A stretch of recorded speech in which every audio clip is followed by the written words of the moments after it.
Hello everybody, my name is Aud and welcome back to the Aud Narrations channel. Today we're reading a story titled Wife Was Bringing Boyfriend and Having Sex in Our Bedroom. As always, if you enjoy / appreciate these videos, make sure to hit the subscribe button, that way you won't miss the latest upload. Alrighty, let's make a start. The post reads, "Hello, I'm new here, so sorry for anything that doesn't make sense. My wife and I have been together for 5 years and got married 6 months ago. It was an expensive wedding. I tried to give her the wedding of her dream.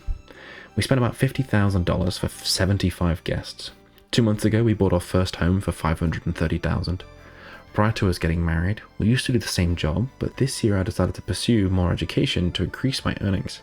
She was supportive and things were going well until she started complaining that I don't spend time with her, and out of nowhere she said she wanted to open the relationship so she can be satisfied somewhere. I declined, as this to me seems like she was looking for a pass to cheat. You're right. Over the past 3 months, she's been acting strangely and has decreased any form of intimacy. I became suspicious and started digging. She became more protective of her cell phone, and by the way, we never used to have any cell phone privacy. She uses my phone, and I used her phone with no restrictions. I was able to get hold of her old Apple Watch that she no longer uses and check all of her messages. She's been seeing someone from her new job, and every time I'm gone to school, this guy will come over and fuck my wife in my bed. The guy knows all of our rooms in our house. She'll ask my wife to send him naked selfies at 2 AM in the morning while I'm asleep. She'll go downstairs and take naked pics of herself and sends them.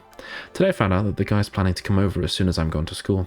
Their messages are filled with sexting and naked photos of my wife. I took screenshots of all these conversations for my divorce case, and I've moved out of the house. When I comforted her, she couldn't say anything. The ironic thing is that this guy she's fucking in my house, in my bed, is also in a relationship.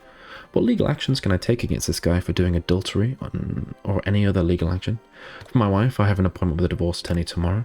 I live in Virginia. This has been the worst day of my life, and I'm still crying while typing this. Any advice will be appreciated." Let's have a look at what the comments say. Someone's left a comment saying, "Get a good lawyer and leave her with absolutely nothing." OP replied saying, "Our names are both in the title of the house. Can the court side with me and leave her with nothing because of her adultery and infidelity? Thank you guys for your responses. I'll spend time to read them all." Someone replied saying, "Your lawyer is an expert in this department and will guide you through the journey to divorce land. They'll probably tell you to gather as much evidence as you can, stay tight-lipped about knowing, and do not move out of the house. Personally, I'd get a Ring camera, not the doorbell kind, one without a spotlight that can be placed above the garage or somewhere less conspicuous than a doorbell kind. Eventually she'll notice it, but at least you'll catch the guy on camera a few times coming to the house after you leave for school. I would not do any indoor cameras, but ask your lawyer about that one. Forget about trying to ruin the guy's life for now. Later you could send the video from the Ring camera to his wife if he has one, but for now, you need to concentrate on school and divorce."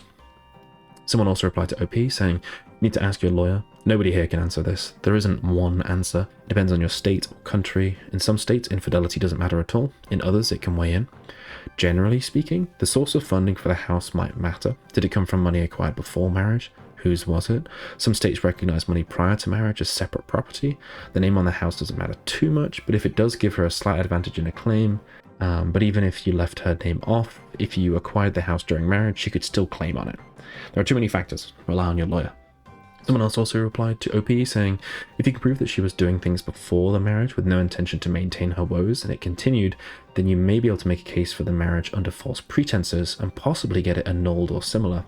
Depending on how Virginia works, that would allow you to sue her for the cost of the wedding and for any other money you have spent based on your assumption that the marriage was legitimate. Not sure about legal recourse against him. One thing I would do immediately is send the screenshots to his wife/significant other, and I would also talk to the police or your attorney so you can file an injunction so it would make it illegal for him to come to your property. Send copies of all the other screenshots to her parents, family members, and mutual friends. It's critical to expose her actions and build support for you. Do that today. Also, if your cell account is in your name and have her phone plan cancelled to force her to go get her own service, cancel any and all credit cards that are in your name or joint, open a new bank account, and put any money you are making in it instead of the joint account. Get yourself tested for STDs, as you can bet she has used no protection and he may not even be the only one she is sleeping with." Someone else left a comment saying, "Her behavior is outrageous, considering that you guys just got married. Did you know this woman prior to getting married?" Sorry, did you really know this woman prior to getting married? Find it hard to believe there were no red flags. OP replied saying, "There were multiple red flags, but I was in love and hopeful that she will change and become a better person." Someone replied saying, "You're not in love now and you're being disrespected, so what's your excuse now?" OP replied saying, "I have no excuse. I'll take all legal actions to the full extent of the law, whatever that cost is. Based. Someone else left a comment saying, keep all evidence. Virginia is an at-fault state, meaning her cheating is going to cost her big time. When she finds this out, be prepared for her to be begging you to come back, especially if her affair partner won't leave his relationship. It's a lot harder to be walked on when you're standing up. 1000%. Someone replied saying, you can cost her a great deal. If she is the principal breadwinner, you may be able to get alimony out of her. OP replied saying, she is the breadwinner. I no longer work due to school. I only work once every 3 weeks. I'll look into alimony. Nice one, OP. Someone else left a comment saying, I'm in Virginia. You need your ass in that house. Do not leave. Then install security cameras that only you can access the feed. Inside, too, you'll need to protect yourself. Consult an attorney. Infidelity is actually illegal in Virginia. And you can sue the affair partner for alienation of affection. Record every interaction with her on your phone. If she tries to get a PO or a TRO, you'll need evidence to support your argument. If she's callous enough to bring a motherfucker, I guess, in your house, she'll lie to a judge with no problem. If she thinks she can keep that house and get you to pay for it. Print cell data usage from the website to show the number of calls and texts. Good luck. OP replied saying, I can sue my wife's lover. This is what I really wanted to do. I want to take every legal action against them.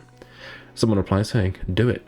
Ignore all this bullshit that he didn't owe you anything. That argument is not relevant. This is no different to me than if he assaulted you or a member of your family, I guess. These people surmise that he didn't owe you anything then as well. Throw everything you can at both of them. Right, a little bit shorter because one of the comments was unreadable. We'll have to finish that for today. What do you think OP should do? What would you have done in OP's shoes? Let me know in the comments. As always, if you enjoy these videos and want to see more, make sure to hit the subscribe button. Alrighty, thank you very much for listening, and I'll see you in the next one. Bye-bye.